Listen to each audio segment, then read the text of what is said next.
I'm Barja from Slovenia.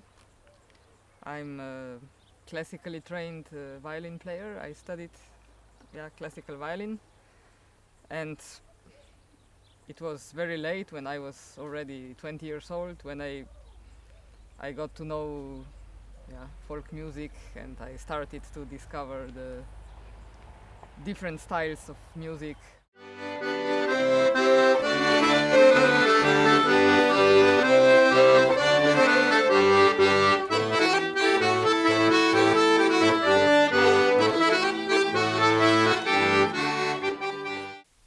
I'm still researching who I am. No idea. I don't have strong identifications with anything for a long time. I'm very curious.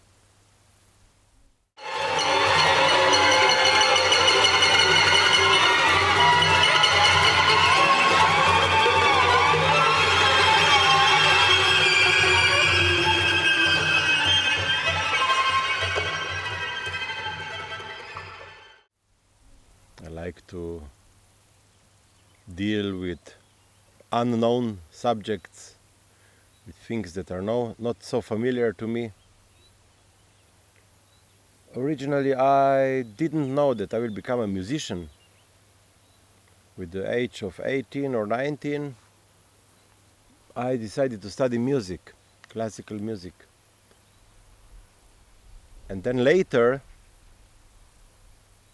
I started to discover this beauty of music diversity, music interaction between the social environment.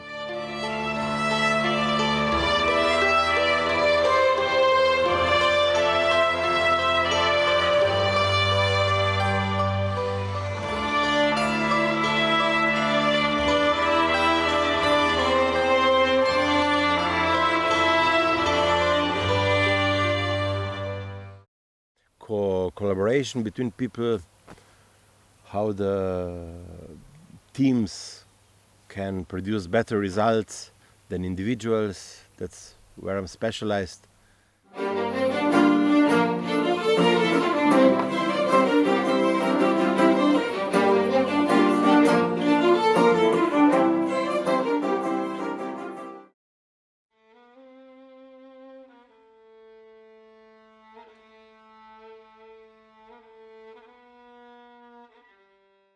Do you know what they say in Slovenia? They say, I will tell you in Slovenian, ta prav Slovenc je najbolj vesel, kadar je žalosten. Like, the real Slovene person is the most happy when he is sad. I think I was quite bad listener as a child because I didn't listen to the music enough. As far as I remember now, I was attracted by fast American fiddle or with gospel choirs. Yeah. Gospel choirs attracted me, and or Scott Joplin ragtime on piano. You know, I was more uplifting things. Then a little bit later in the secondary school, then I discovered Pink Floyd and stuff like that moved me. It was really like Dire Straits' Private Investigations in the pop music, or Who Wants to Live Forever, Queen. That moved me really hard, like wow. But it's the big production. It's not the small things that move me now more. But I still like the music that I liked as a child. I still like.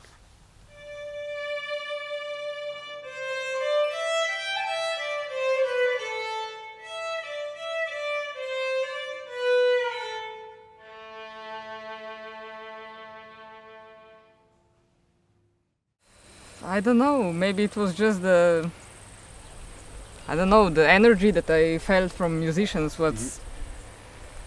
So, let's say the first live concert of folk music was in the bar in Klagenfurt, in Austria, where I studied.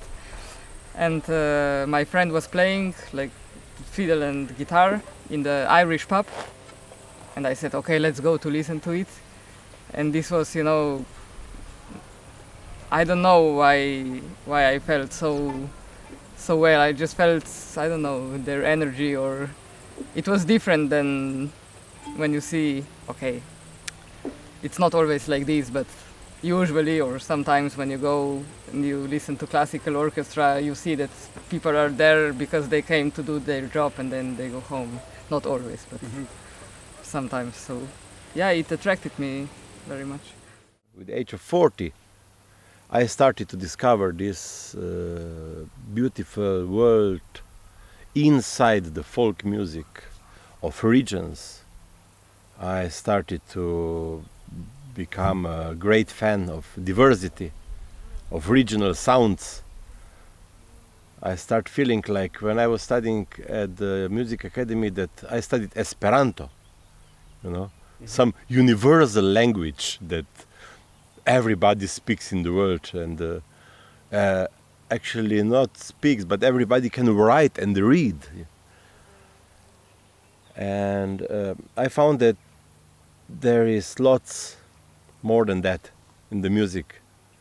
Lots of things that you have to be able to read behind scores, like in language, where you have to be able to communicate first, to use the language in the everyday's life, and then after that it's good that you can also read and write, but it's never the same as a live communication. So I'm very jealous because most of musicians around me grew up with music and they achieved the level that I achieved with the age of 45 when they were 20 years old or even younger. So these dynamics is then totally different than my dynamics, and that's why I understand the fear of other colleagues from the classical music to jump into this unknown world, because if you're there for decades in Esperanto and then somebody tells you, maybe you should learn the dialect of this region, maybe you should sound a little bit different, it can be frustrating as much as it would be frustrating for me now to learn the vocabulary of Chinese music. I have this fear of something really, really far still, but I'm a lover of unknown things.